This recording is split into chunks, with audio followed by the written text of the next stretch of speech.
we're sometimes the worst judge of our own progress when we've been in a dark night of the soul kind of period, or we've been in a period of a lot of challenge and necessarily a lot of growth.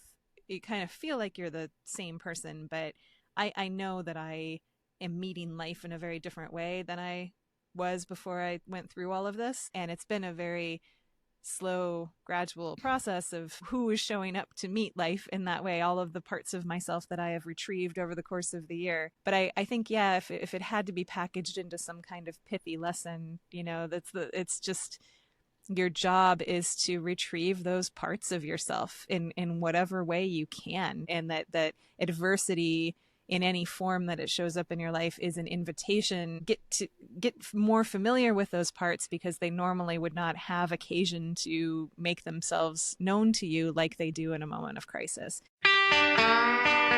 As a vegan, do you ever feel like you're living in a parallel universe, aware of things that many others don't even seem to notice, let alone acknowledge? I'm Chrissy Benson, host of the Vegan Posse Podcast. We talk with vegans from around the globe who, like you, are living lives of integrity and compassion with an eye toward justice. Through their personal stories, you'll come to see that you're not an outlier. In fact, you're part of an entire posse of individuals who aren't just keeping the peace, they're creating it through their food choices and beyond. You won't be saddling up, but you're in for the ride of your life. Welcome to the Vegan Posse. Hey Posse, I'm your host, Chrissy Benson. It's crazy that we're wrapping up another full year of the Vegan Posse, which launched in 2022. This year featured so many amazing guests that I really don't want to name any one person individually. What I will say is that generally speaking, I find that I fall in love with each and every one of my guests.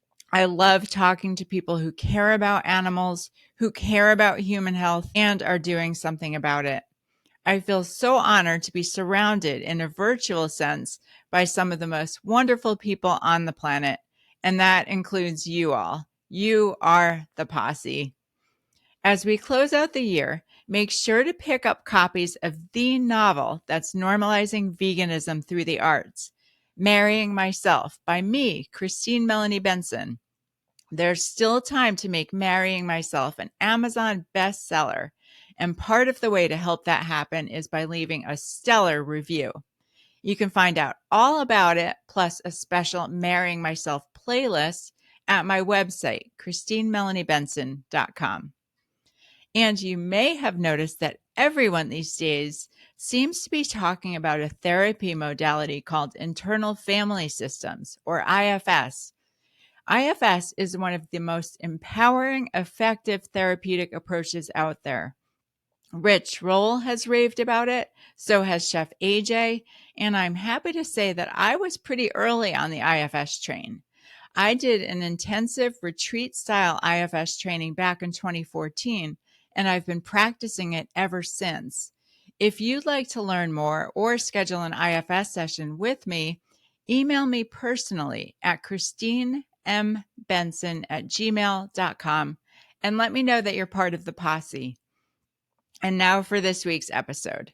What better way to close out this wild ride of a year than with a final 2024 edition of Posse Talk with Jen Howk.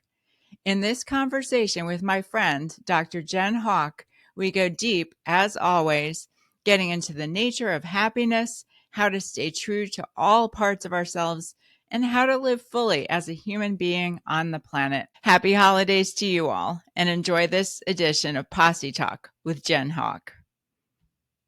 Welcome to Posse Talk with Jen Howk. This is our monthly episode where I sit down with my friends Jen Howk and we answer people's questions or just shoot the breeze about whatever's on my mind, Jen's mind, anybody's mind.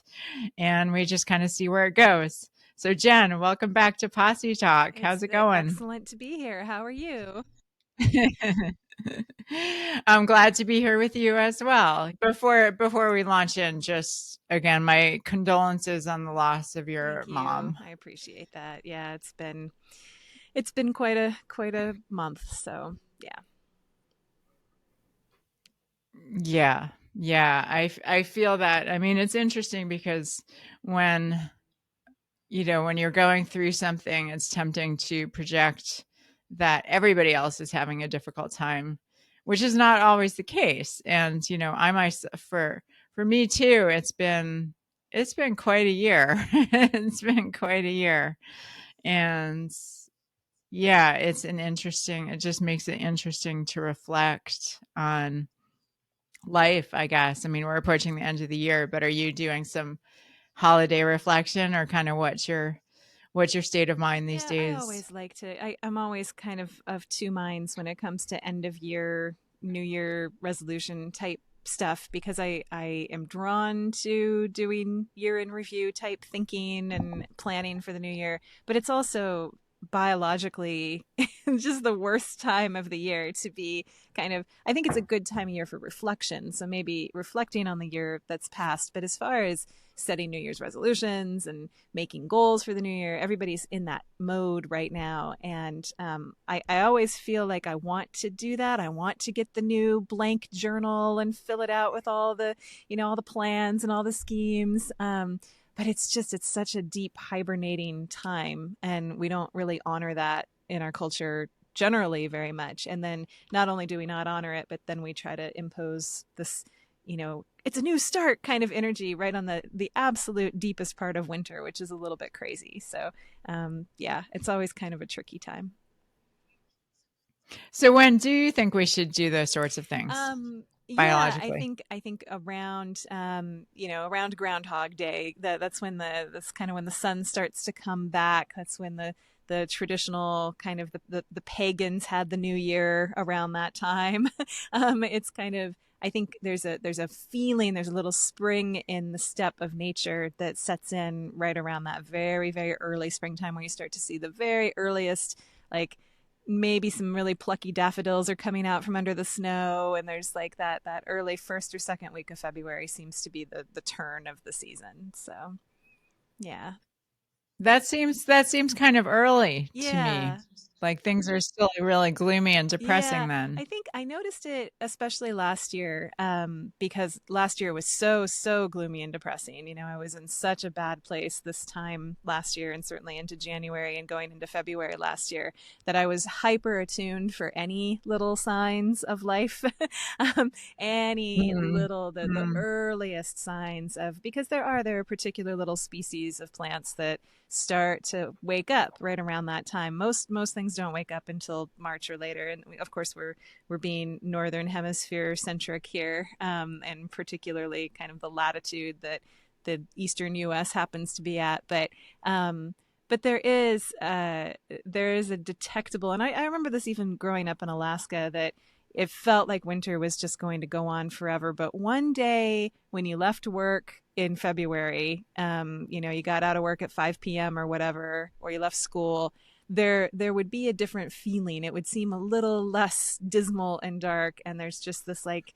hope. There's a little glimmer of hope, and I think that's the moment where you start to like look toward the future. You look toward spring.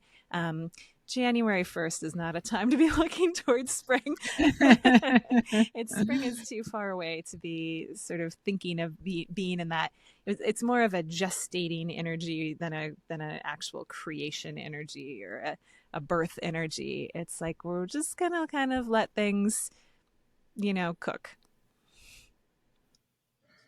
Interesting. Yeah, interesting. Well, yeah. So, do you have any big takeaways from this year, or just any kind of themes or life lessons or wisdom that you want to share? Yeah, I feel like it's been a real lesson conferring year. I was talking to somebody in the last few days, and I think it can be really hard to track our own growth and our own progress. We especially in the Western world, and I've harped on this before. I think even on this show, we're very oriented toward metrics. We're very oriented toward a fix it kind of culture, especially when it comes to all things psychological. There's very much this: when is the pain going to stop? When are things going to get better? When am I going to feel okay and feel really good? Actually, people just want to feel really good. They don't want to be suffering for any reason. And I think that ties in with this idea that it can be we're sometimes the worst judge of our own progress when we've been in a dark night of the soul kind of period, or we've been in a period of a lot of challenge and necessarily a lot of growth. You kind of feel like you're the same person, but I know that I am meeting life in a very different way than I was before I went through all of this. And it's been a very slow, gradual process of who is showing up to meet life in that way. All of the parts of myself that I have retrieved over the course of the year.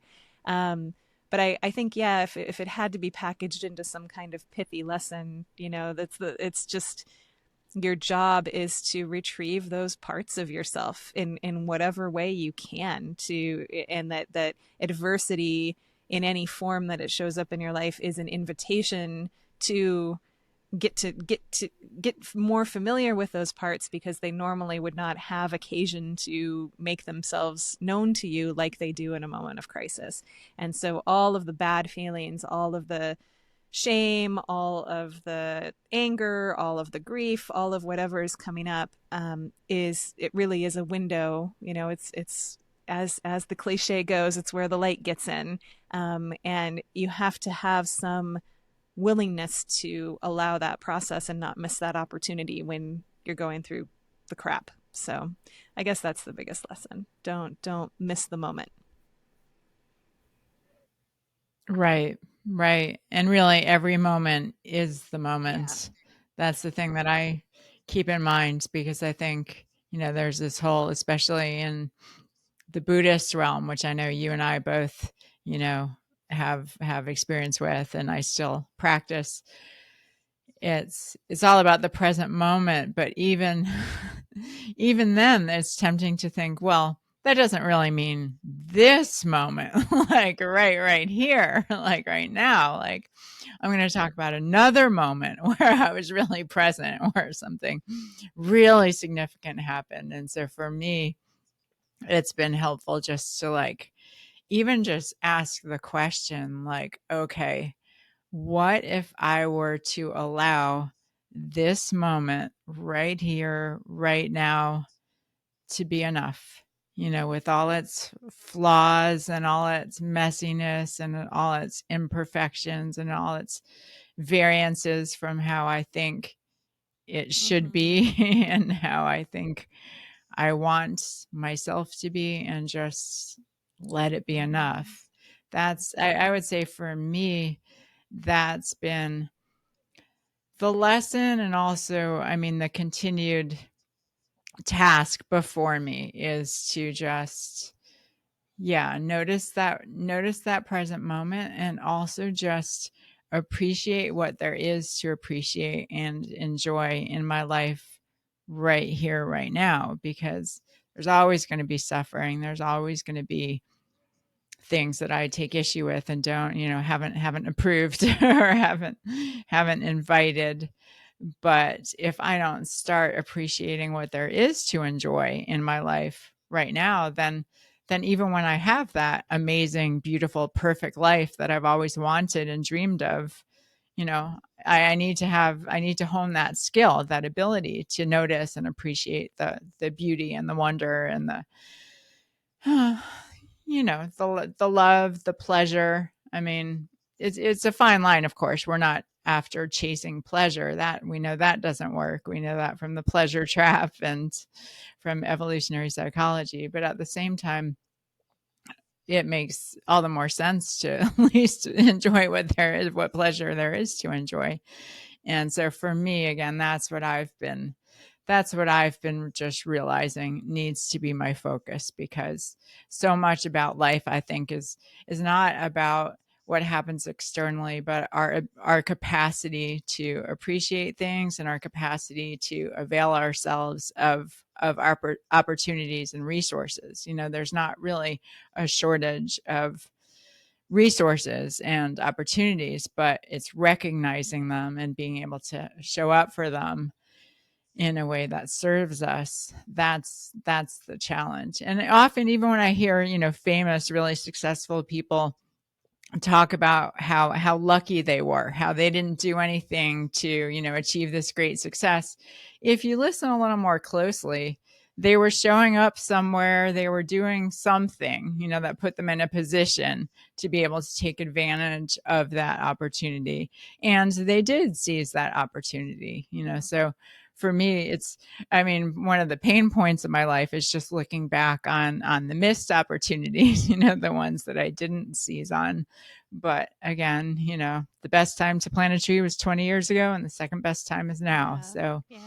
And I mean, yeah. of course, you can see those missed opportunities in retrospect, but at the time, it didn't look that way to you. I've been really circling around a theme with my own work lately of kind of just capacity, the which is very much echoing what you're talking about here, that I think it is all an inside job, that it really it's about how we are able to recognize and also to hold and tolerate the opportunity that is being presented to us. And I think a lot of us have this idea. My grandmother had this line she would always use, which I think was typical for her generation, which is, when my ship comes in, everything's going to turn around, and the ship is full of riches and opportunity and greatness and everything.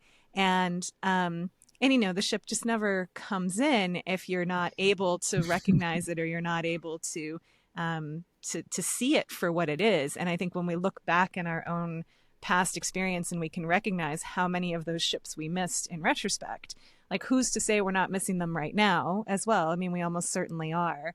And some of that is what you're talking about in staying present with the moment, and being in that state of appreciation for whatever is manifesting itself. I had a wonderful conversation with a client at some point who taught me, she had gone to a Dharma talk, and learned that the real meaning of appreciate, and I think it's etymologically where it comes from, is to move close to what is precious.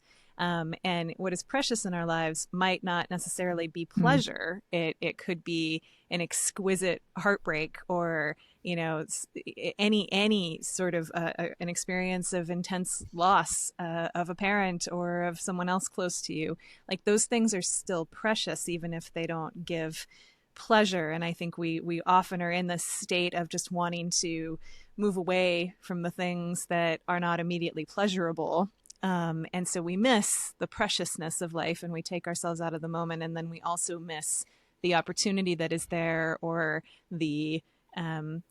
certainly the opportunity to enlarge ourselves by retrieving lost parts of ourselves, and just to learn something really important about who we are, and how we are coping and meeting life. So yeah, I think all of these things really tie together, and absolutely, it's not, you're not, it's not just purely a story of luck and opportunity and the right thing hasn't found you yet. And I think this applies from everything to relationships to other kinds of opportunities. It's not just a game of chance. You were an active agent in the process, and you do have profound limitations in what you can tolerate emotionally and psychologically from an opportunity in life that is going to force you into a bigger space, force you to be seen in a new way, force you to abandon a certain kind of facade that you're very attached to, all kinds of things that it's just going to kick up all of this resistance, and we do not recognize it in the moment for what is actually happening. I think we can only look back in life and see those moments and kind of put them together retrospectively, but even then we're probably not doing a great job. Yeah. Yeah. It's so interesting. Yeah, the whole concept of capacity, and just, I used to hear that refrain about how, oh, it's not what happens to you, it's how you react to it, how you respond. And in moments of hardship, it sounds really trite. It almost, I always took it as unfair. Mm-hmm. That's easy to say when you're not the one experiencing the grave loss, or the really difficult moment. And at the same time, what I'm realizing more and more is that for exactly that reason, we really have to focus on, like, the only way to go really is to focus on how we respond and what we do or don't do, because it's all we have that's within our control. And that's disregarding, the question of whether we even have free will and, how much control and will we truly exercise even over ourselves. But just, for me, I've just had a number of like really, unpleasant things happen this year that, just it's been tough to walk through it. And at the same time, it's this my life. This is what I've got. This is what I've got to work with. And at the very least, I think, I do take a lot of wisdom and a lot of solace from Buddhism and from the Stoic view of, how to live life.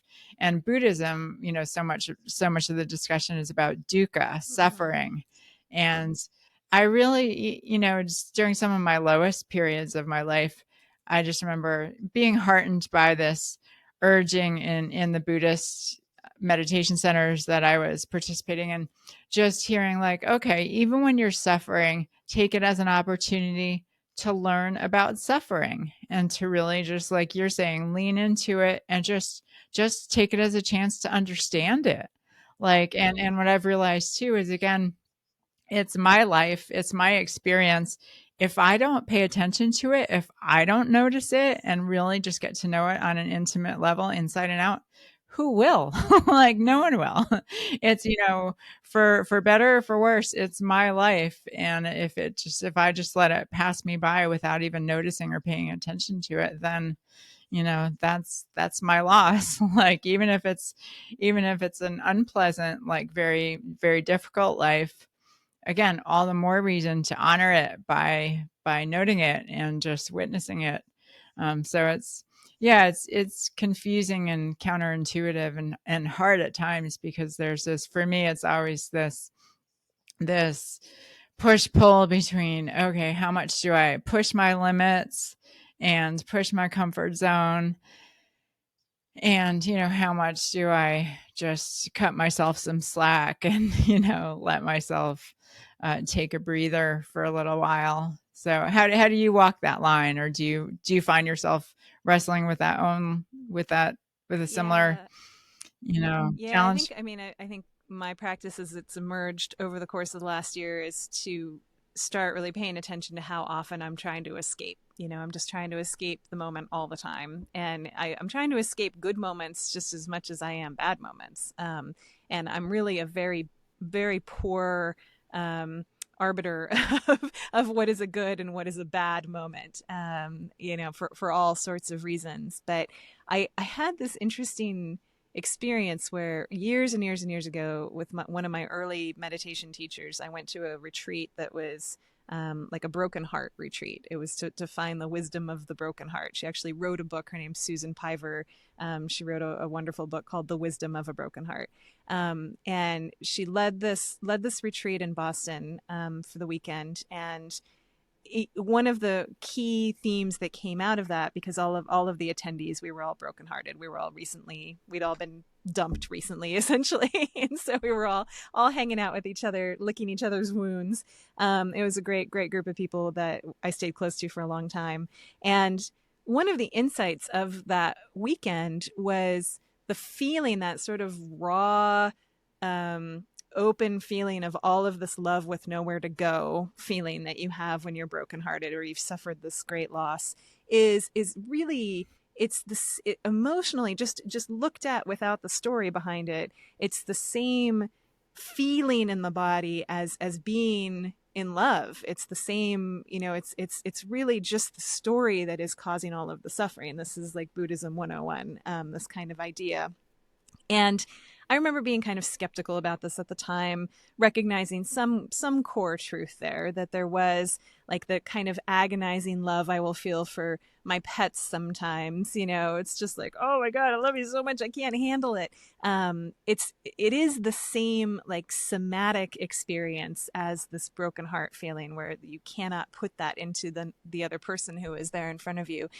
But what happened after that retreat that really surprised me is I had like a kind of nostalgic feeling for that intensity of emotion, like that, like I almost felt homesick for that state of longing, and that just that sheer intensity of being in that activated loving state, even if the love didn't have anywhere to go. There was something really precious about it. And I think, certainly culturally, we are wired for escape. We're wired for, oh, this is a lot, I'm feeling a lot, it's kind of unfamiliar. How do I escape it and medicate it and make it go away? I just need to make it go away, I need to make it stop. And we talked about this a couple of weeks ago, where this is like the number one question that you get in any kind of coaching or counseling role, is like, what, do you have some advice for how I can stop feeling this way? And so I was very surprised to be confronted with this kind of recognition after the fact of there was something really important. And I think what's important about being in an open state like that is the opportunity for inner change, inner transformation, that is not always that open and like, hey, the gates are open, come on in everybody, like let's actually do some serious inner work right now. And I think there are ways that we can get ourselves into that state, but life just offers us that opportunity all the time if we can sit with it and we can stay with it and not be in that, always looking, can I medicate it, can I use some kind of addiction, can I get on the dating apps and immediately find someone else, can I dive into work and ignore how I feel that way. We're just so oriented in the wrong direction when it comes to something that really is, for most of us, the primary opportunity we're going to have to really become more familiar with who it is that we really are, and to undergo that kind of work. Right. Yeah, I relate to all of that quite a bit. I remember when I first started getting some recovery from my compulsive overeating, my horrible crazy binges on junk food. I remember I remember having some moments where I realized that even if I was having a really intense, painful emotion, if I felt lonely or scared or sad, if I wasn't medicating it through food, which what I was doing didn't even feel like medicating, it was more just like pummeling it. Um, but when I didn't do that, even though I was experiencing the painful emotion, I could at least see the beauty of the emotion, even if it was a negative emotion. And that was a revelation to me. And another revelation to me at the time was that I realized that, and Buddhism teaches some things along these lines too. But I realized that for me, with my so-called negative emotions, like loneliness, it wasn't in many cases the emotion itself that was causing me the real angst. It was the double whammy I would do on myself for even having that emotion. So there would be the emotion itself, but then I would shame myself and blame myself and recriminate myself for feeling that way, because the fact that I was feeling that way to me indicated that I was just failing at life. I was failing at everything. I was a loser, like worthwhile people didn't have these emotions. And so it was really that double whammy on myself that was causing the large majority of my damage. And then with regard to what you said about feeling some kind of bittersweet nostalgia for those moments when you really were just broken open and just feeling, just completely feeling. I've had, a couple of periods of time come to mind for me in that regard. Number one, like going to animal rights conferences and vegan conferences where I'm really brought brought back in touch with, the issue, like the animals, what's happening to them. And of course it's really painful to, visit that and really be in touch with that, like in a very moment by moment way. But again, it feels honorable to me. Like it feels good, it feels valid. Like I feel like, okay, I'm experiencing something important and significant, and this is what life is. And then another extended period of time where I had that same feeling to some extent was the several years ago when everything was locked down and we were in this different strange worlds, and I just was so troubled by a lot of what was happening. And it really, really troubled me and bothered me, and I was not okay with it. But at the same time, it was kind of a relief to be in touch with emotions and thought processes that seemed important, to me. Like they were beyond the stupid, petty nonsense that usually occupies my brain. It felt like I was thinking about, real things like, freedom and human connection and just the world in general. Did you have that experience at all during the COVID years? Yeah, I can see what you're referring to now that I think about it. It did seem like this just I think what these moments all have in common is that you're flying closer to the truth than you're accustomed to. And I think we are wired to love the truth. We are wired to recognize it and to feel exhilarated by it. And even if it sucks, even if we're in a state that feels terrible, there is something just the raw realness of confrontation with life as it is actually what we're here to experience. And so in all of these examples that we're giving, including the kind of the COVID years that confronted you with your, what is life really about for you too. But it travels, and COVID's a good example of this too. With this, it's you're flying so close to the sun that you're scared of it and you do want to run away from it. So you look at how a lot of people coped with the lockdowns or coped with the disruption to daily life with COVID. I just had countless conversations with people who were like, how long do you think this will last? When do you think we're going to get back to normal? When's it going to get back to normal? When's it going to stop?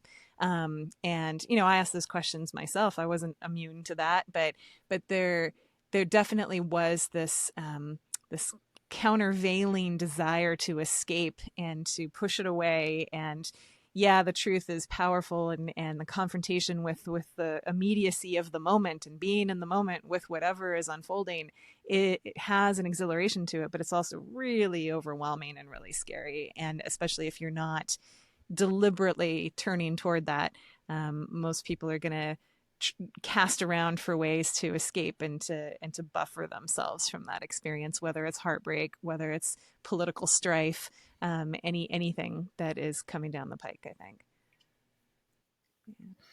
Yeah, it's so funny to me because I've been around the recovery rooms for a long time in the 12-step sense. So I've been participating in some way, shape, or form in that approach to just spirituality and self-reflection. And I've noticed after several decades in the programs at this point, just how no matter how far along we get and how much recovery we think we have, so much of it still comes down to sitting with those uncomfortable feelings in the moment. Like that's really what it boils down to. And it's so funny how complex the feelings seem, when we're having these thoughts in our head about what everything means. Or just speaking for myself, when I'm having those thoughts, and yet bring it back to mindfulness and just getting in touch with the body and, okay, what exactly is happening here in this moment. Often it's just a sensation in my Yeah. abdomen, or a feeling in my chest.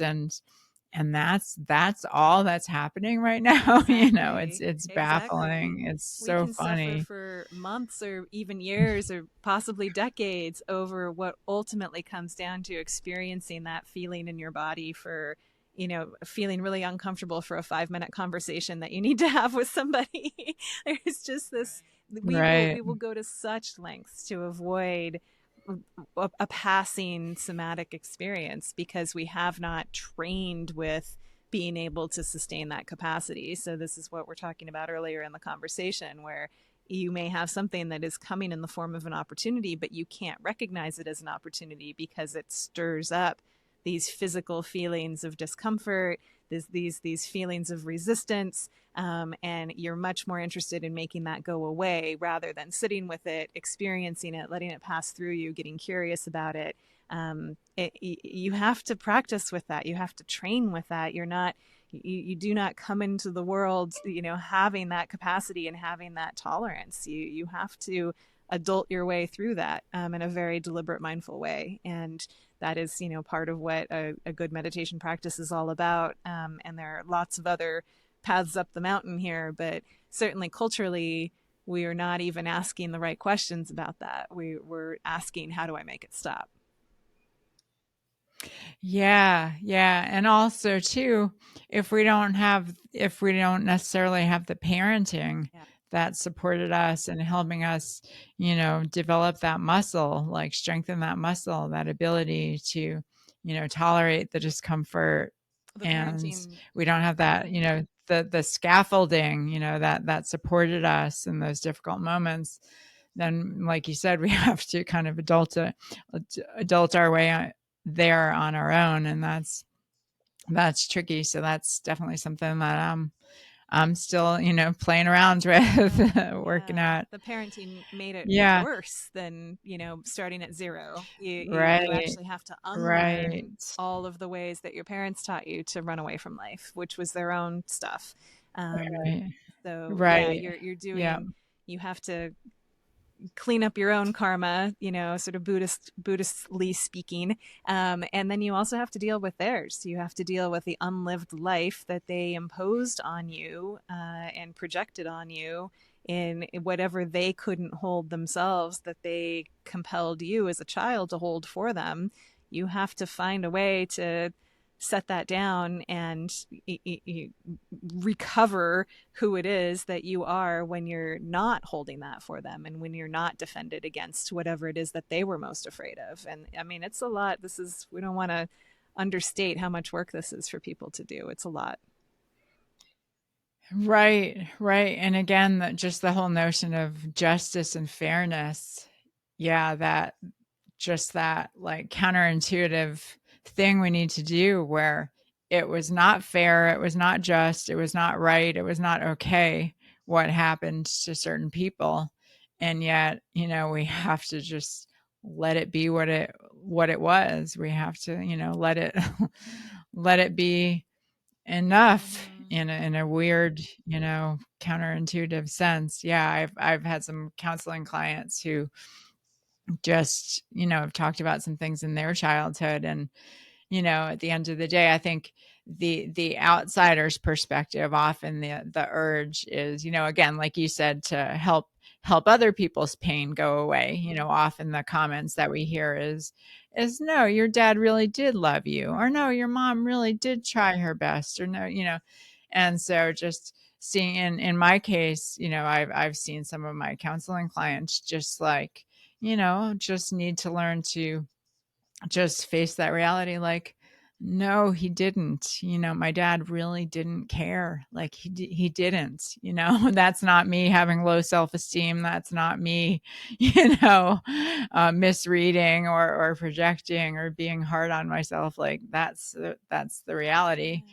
And to hold that and still not live in resentment, not live in Right. anger, not live in self-blame. It's an and interesting and to not balance. let it totally disempower you either, because this will often happen where, Yeah. once people do get to the point of being able to look at their childhood and say, they really didn't love me. They did what they did, but they were survival parenting. They were not in a place to actually hold a space for me to have my own experience of my own personhood. Yeah, it didn't happen.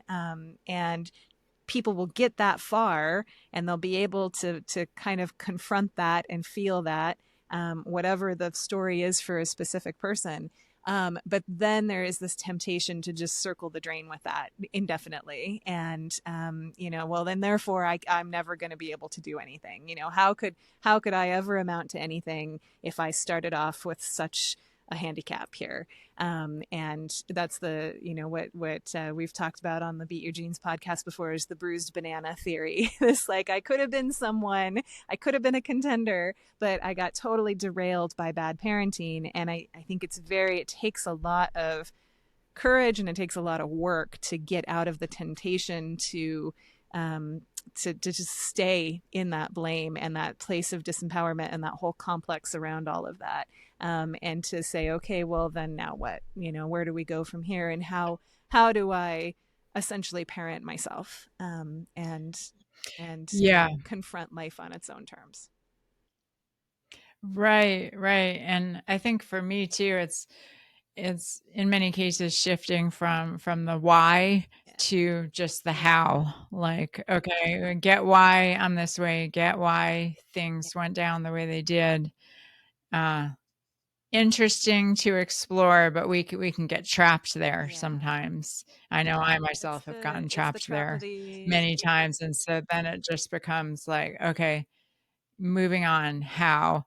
And then also just, in a positive respect, I do believe that there's value to be gleaned from every experience. It doesn't mean that, everything happens for a reason, in the sense that, I think, everything that happens is good, mm-hmm. and makes us, better than we would have been without it. I don't think that.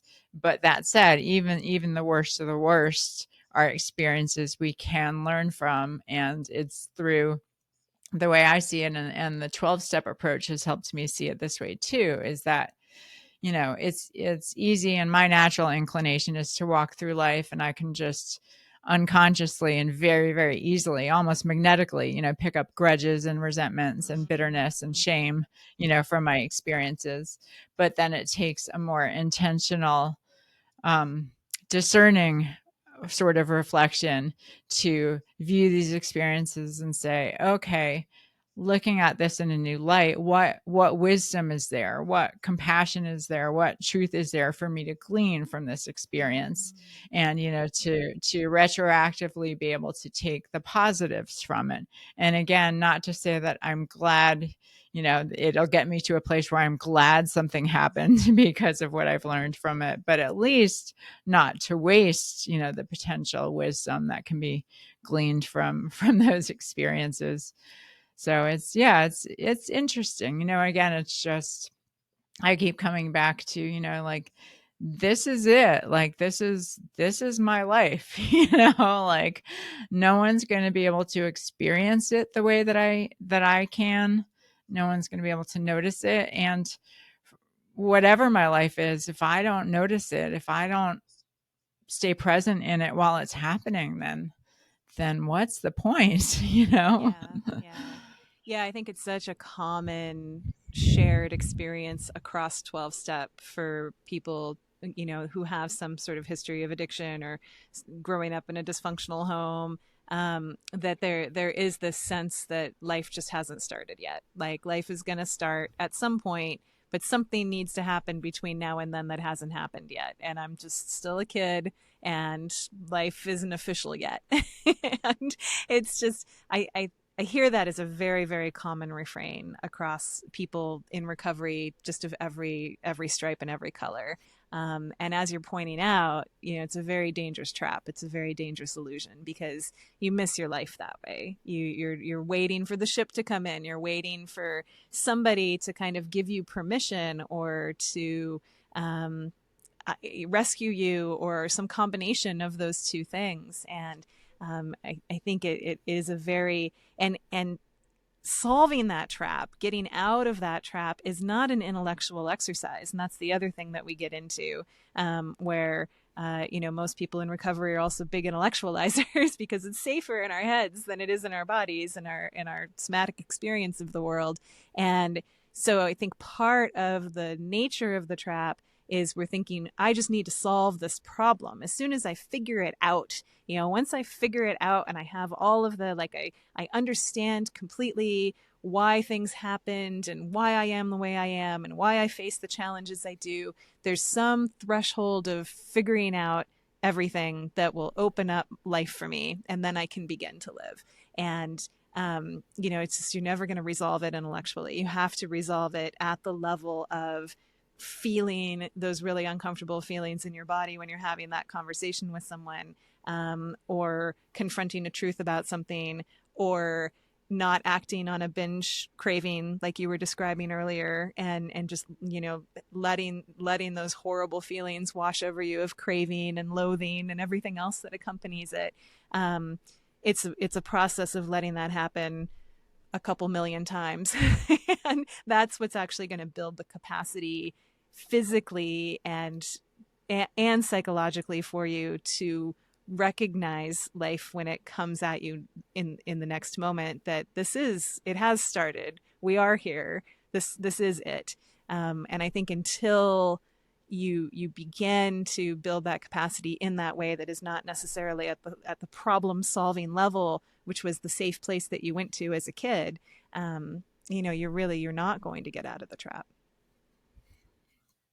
Yeah, it's so interesting to think about. This is a subject that I mean, as you know, as a lot of people listening know, I'm in grad school for clinical mental health counseling, and you're about About to to start start. grad school in clinical mental health counseling. But yeah, it's so interesting because I do find value depending on the circumstance. Sometimes I do find value in the more cognitive behavioral Sure. approach and just unpacking that negative thought, just testing its validity, gauging its accuracy and the evidence supporting it, replacing it with a more reasoned intellectual thought that, serves me better. Sometimes that's really helpful to do. Sometimes it's merely, an instance where just a well placed, a well crafted affirmation that really just gets to my core. Sometimes that's what really helps me in the moment.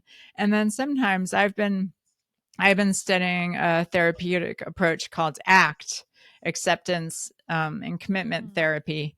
And one of the phrases that I love from that modality is they talk about thoughts as internal events. So you're not trying to control the content of your thoughts. You're not trying to debate the content of your thoughts. Your thought itself is an internal event that you get to respond to. Just like in the external world, it's important to figure out how we're going to respond to what happens internally. That's what we need to do as well. And so in that modality, the approach isn't, debating the thought or again, debating the accuracy or content of it. It's relating to it in a different way. And just, if it's feeling too close, okay, get a little space from it. If it's, feeling very heady and intellectual, it's, again, relating to it in a different way, whether that means, just noticing in a mindfulness way, just where we notice it in our body. If there are any images coming up in our head, what color it seems to be, because even those kind of silly seeming Totally. questions, which seem sort of just, fluffy and just nonsensical, they engage our mind and they engage our relation with that thought in a different way, because suddenly we're not thinking about what a loser we are. We're thinking about, like, oh, is this loneliness black or is it red? And it just shifts things. So I just find it, so interesting, how no matter how long we live, like there are just new ways to relate to ourselves and new things to discover even within ourselves. And we don't have to control everything, I think is good news because we're not going to be able to control everything. I mean, when I used to hear that phrase, you've already trotted it out, but life on life's terms, I used to just recoil at that phrase because I always thought, no, no, like surely there's a way of just being recovered and magnetic enough that you can kind of control, you can Yeah. manifest, you can just, just attract wonderful things. And no, you won't be able to play God, but you kind of will, because you'll just be naturally lucky. I do think there's even with that view, I do think there's some validity to it because, we can certainly get ourselves into a more positive mind space where we just serendipity kind of happens, flow happens a little Mm-hmm. more. But even so, we're left with the reality that sometimes things just happen, So finding a way to like live and live contentedly with that is the challenge. And you and I have talked about this a fair amount, but for me, the approach that I increasingly keep coming back to is the Stoics, and just in the Stoic view, happiness is not the end Right. game. Happiness is not something to be sought or pursued. Like, great if it happens, but that is not the question to ask. That is not the goal to chase. It's about living a productive, ethical life that we feel comfortable with, that we feel satisfied with and just morally at peace with. That's what we're after. And I had a really interesting podcast guest who I talked to yesterday. Actually, the episode just aired this morning, Dr. Faraz Harsini. And he really emphasized that, that for so long he was trying to be Mm-hmm. happy. And then finally he just realized it's not, number one, it's not working, to find happiness that way. And number two, that's not really the question. The question is doing the right thing. What is the right thing for me to do to live a life that I feel good about living? And, so for him, it really reaffirmed the vegan cause. The animals are suffering in an unconscionable way, and no one's going to do anything about it if not us, if not us Yeah. vegans.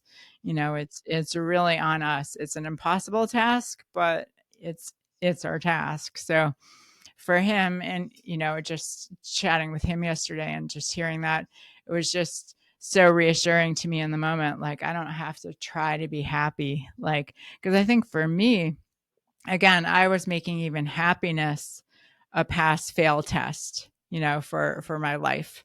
And that didn't make me happy either.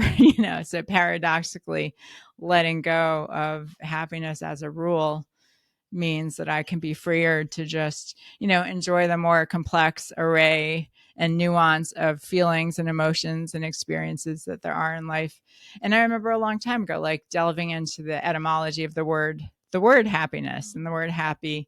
And it derives from, like the same root as happening and Happenstance. happenstance. Yeah. So there's this element of chance Mm-hmm. to it, pure Mm-hmm. chance. So just on a very rational, like bare bones level, it doesn't make sense to try to chase something that's a product of chance. Certain circumstances are going to come together and produce this feeling of happiness, but there are lots of other circumstances that are going to produce And lots of other feelings. you are the worst judge of what's going to make you happy. You think you know what's going to make you True. happy, but That's a great point people too. are Yeah. so in the Yeah. dark about that, and you don't even really Yeah. start to comprehend what that means until you read deeply of all of the the philosophers who thought about this a lot harder than we did. And yeah, I think you're pointing to questions of questions that we would all do really well to reflect on when we're oriented toward happiness, of entitlement. And who what like why are we laboring under the delusion that we're entitled to be happy, or that we're entitled to a certain kind of life, or who gave us that birthright in, what is the what is the story there? Because I think a lot of our addictions and our upsettedness and our anger that life is not serving us as it is supposed to is really coming from a very entitled place, very, very, well, it's just supposed to work for me. I am supposed to kind of not experience suffering in any kind of way that I wouldn't sign up for.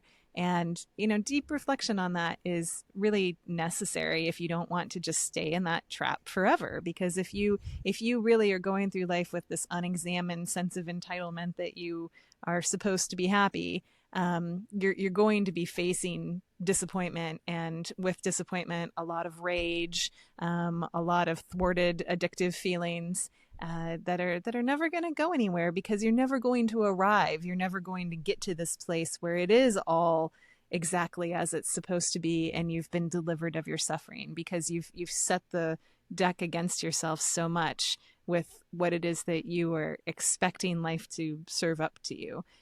So where did that come from? Why do you feel that way? Yeah, yeah, it's interesting, right? Because on the one hand, there's that, ridiculous, just completely illogical sense of entitlement. And then at the same time, we do need to pay attention to the signals that our feelings are giving us that are, are important and do have information Mm-hmm. necessary for us. For instance, if we're always feeling unhappy in a romantic relationship or a job, in many cases, sure, maybe it's a fabulous job or fabulous relationship and we just think it should be different. But in many cases, there's something valid Mm-hmm. there, that behooves us to look at. So yeah, it's that balance between, listening to and learning from our feelings, and then at the same time accepting those feelings for what they are in the moment and not running from them, which is really the only way we can learn from them. So yeah, there's a lot there. But before we completely run out of time, I wanted to check in with you because, as we mentioned, you are going to be starting grad school in clinical mental health counseling. And so, yeah, why don't you talk a little bit about that, about what you're looking forward to and what you're hoping to gain from that experience? And yeah, anything else you want to say about it? Yeah, the main reason I'm doing it is, I've been coaching for a long, long time, for, I don't know, almost 6 years now, I guess. And I feel like the coaching role is limited in a lot of ways for the sort of work that I want to do with people, because what I believe is most powerful and potent for interchange, really is, regulated as therapy. And it's not something that someone who's signing up for a coach wants. Someone who's hiring a coach generally wants that fix it mentality. They do want, tell me what to do, tell me how to solve my problem, tell me, help me figure out all of the moving parts here. And definitely in a counseling role you can continue to do some of that. But really what I'm more interested in long term is the kind of work that I've just found so powerful for myself, which is providing a really safe and loving space for people to experience really bad feelings. And I feel like putting myself into the proper pathway for that, and also learning additional skills for that, is just where I want to go at this point in life. So yeah, it's quite a pivot, but I did not see it coming, but I'm really excited about it. Interesting. So you didn't see it No, coming. I didn't. If you'd asked me well, maybe not a year ago. A year ago, I was starting to ponder it, but definitely 3 years ago, I didn't see any need for. I saw it just as a credentialing issue, and I didn't feel like I needed an additional credential to Mm, keep doing what I was doing. But I hadn't had this shift in what I really perceive the kind of best practices around therapy to be, and how much I would like to be able to offer that to people, and the mm. limitations of how much I'm able to offer that in a coaching role. So yeah, definitely for the last year or so, I've been circling around the idea and trying to figure out the best way to go about it. And so yeah, I'm starting in January. Very excited. Yeah. That's yeah, very exciting. Congratulations Yeah. on that significant Yeah. step. I relate on many levels, of course, but for me, it was an idea that was spinning around for probably 10 or 15 Mm-hmm. years. And I did train in internal family systems, Mm-hmm. IFS therapy, and have been practicing that as a coach. And yeah, similar path to you, but I, as you know, finally decided to take the leap Yeah. a couple of years ago.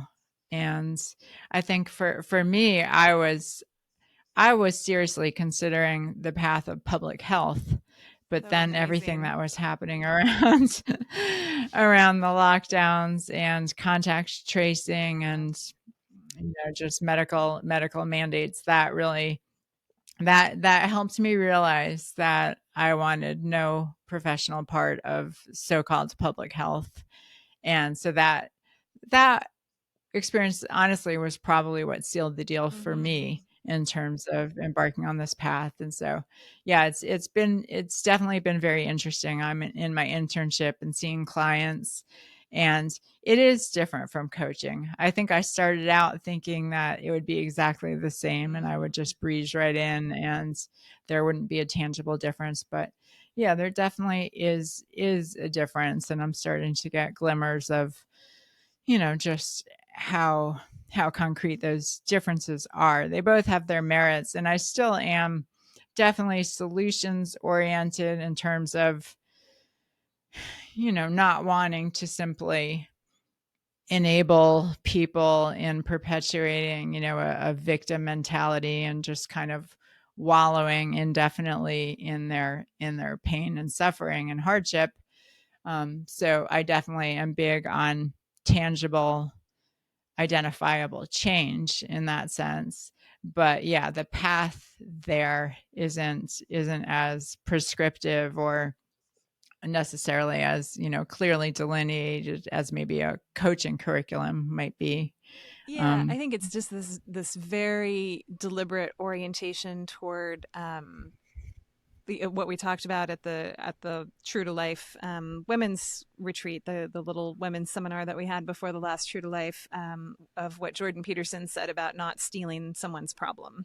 I think in coaching you right, are kind of stealing the problem. You're saying, right, okay, well, I understand all of the pieces here and let's solve the problem. And really, when you're doing that, all you're doing is filtering it through your own experience, how you would solve the problem. And that can be very useful for people. And the I'm not bashing the role. I think there is definitely a utility to kind of allowing someone to step outside of their distortions and their bias a little bit and see it from another perspective, and steering people in a direction of um, maybe recognizing opportunities and solutions that hadn't been previously visible to them. So all of that is really great, but I definitely think there some of the if I was just talking to somebody about how some of the most powerful therapy she ever received, and this is not, I'm not aspirationally saying this is what I hope to offer people, but it's just to illustrate the difference,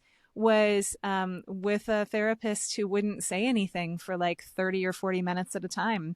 You just, the experience of being able to sit with somebody who is comfortable and can tolerate silence while you are feeling a bunch of different things. And I think to find somebody who has that comfort level and that tolerance, that person has to have done their own work. You're not going to find that just in the average bear who has not developed that capacity themselves. Like, someone can only meet you as far as they've done their own work. And so that's really what I'm hoping to be able to bring to the table for people, is by doing my own work, by developing that capacity in myself, that I can then be a safe place for them to experience their own agitation, their own shame, their own uncertainty, their own inability to be in their body as they're experiencing new feelings. And I think there are a lot of different ways to do that. I mean, what you were pointing out before,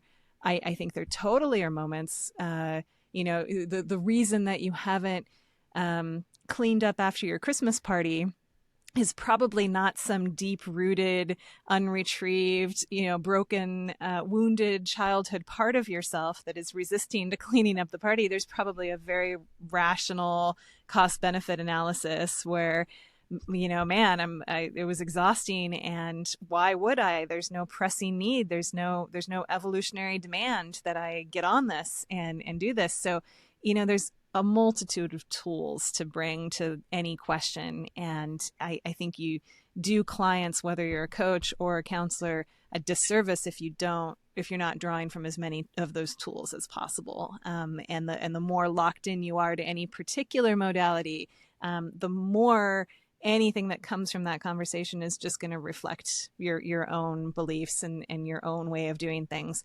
rather than what really is coming from this person's experience and what they need and what do they need to move into that they haven't by definition experienced yet. Right, right. And being that presence, being that Yeah. scaffolding, and even if you don't solve their problem, which you won't be doing, but just enabling them to be there for themselves as they're solving the problem, because the next problem may look and probably will look very different, and they need to have that ability to be with themselves and support themselves through that problem as well, even if the problem solving, Yeah. mechanisms are quite different. Yeah. Yeah, it's so interesting. Well, again, congratulations on taking that step. And before we close out, I do have a question from one of our audience members who was interested in getting your perspective, my perspective as well, but I've already communicated with her on this topic. But it's, we've got this very prominent consent culture, the Me Too Mm. movement, and, these incidents of sexual assault and harassment, and just the importance of consent, and how she was interested in your thoughts on how we can bring the consent question, these consent people who are concerned about this issue.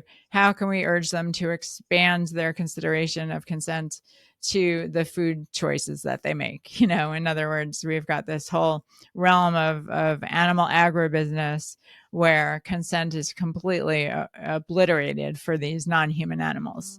Mm. The mother cows whose babies are snatched away from Yeah. them, the all of the animals who are force bred and sexually mutilated without any semblance of consent.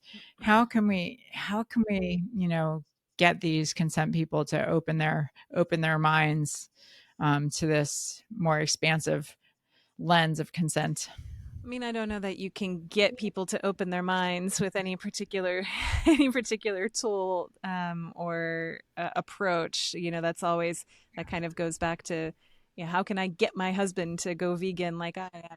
Oh yeah, and Uh, even that language, I mean, I recognized as I was yeah, saying it that language itself is rather the language is a little non-consensual, because if non-consensual, we're, ironically. trying to manipulate or force somebody I mean, into, I mean, what you you know, can do is yeah. you can make the argument as best as you can, and it's been made. Carol Adams has made that argument. She is the OG of linking the the abuse of animal bodies and the objectification of animal bodies to women and to femininity, and that these two things mutually reinforce each other and construct each other. Like she has made that argument. I don't remember when The Sexual Politics of Meat came out, but it was at least 30 years ago, if not more. Yeah. And so the argument has been out there. Other people have made it. It's just a question of, are people willing to see it? It kind of goes back to what we began this whole conversation with. You can lead the horse to water, but you can't make it drink. You can't make it change its mind. You can't confront it with a hypocrisy that it is not capable of comprehending and understanding. We've talked in previous conversations on this podcast about, you and I have both known people, been very close to people who are just absolutely neurotic and in love with their pet dog, but continue to eat animal products and continue to support animal agriculture in various ways and wear leather and all of these things. And so, is the hypocrisy of consent culture any more overt and extreme than the billions of people who kind of have a total disconnect between their love for their domesticated animals that live with them and the expenses that they're willing to invest in them and the degree to which they see those animals as full-fledged emotional beings versus their blindness to what's on their plate. I think there's just it is a capacity issue. It is a willingness to see issue. And so there's nothing that we can do other than to continue to make the case and to speak the truth about it and hope that people, are in their own inner process where they're going to come around to being able to see reality for what it is.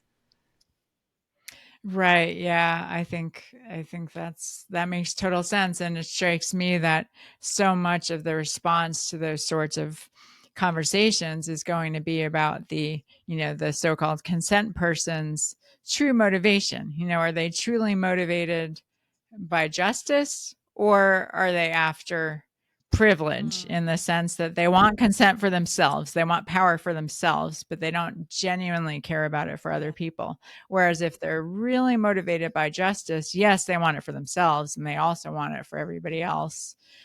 So there's that interesting distinction, between groups fighting for rights. Like, okay, if they're only fighting for, rights for themselves, then it's not really about justice. It's about Yeah. privilege. Absolutely. Yeah. Very interesting. Well, great to see you, Jen. Again, congratulations on this new exciting next Very step. exciting. I'm sure, countless clients out there in the world will benefit from your additional training I hope so. and Yeah. craft. And congratulations too on just showing up and being present throughout a difficult year. Yeah. In many ways, I know for you, and not just for yourself, but for other people, myself included, and your whole community of I mean, people. it's been So a rough what's year for mhm. all of the people in our little groups that I think people know that I have several little Zoom groups every week, and you attend many of those, and yeah, the it seems that it has been a really difficult year for a lot of people in really profound ways. Yeah, it has. And again, that's a good reminder of bringing it back to what's happening for the animals, because nothing that we as humans are dealing with or wrestling with is nearly on the level as what they face every day with no end in sight. Yeah. So on that note, we close every episode by taking 30 seconds of silence for all the suffering animals, human and non human, who desire, as we all do, safety, happiness, and the freedom to live out their lives without interference. So, Jen, I invite you to join me in 30 seconds of silence for the animals, and we'll conclude with the sound of the bell.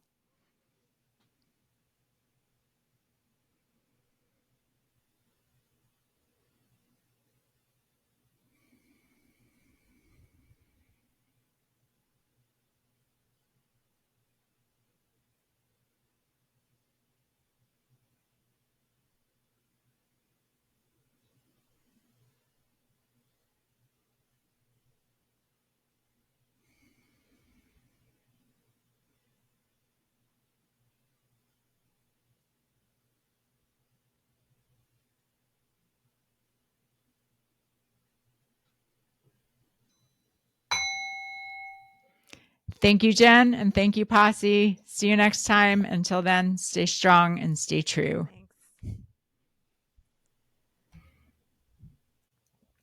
Yeah.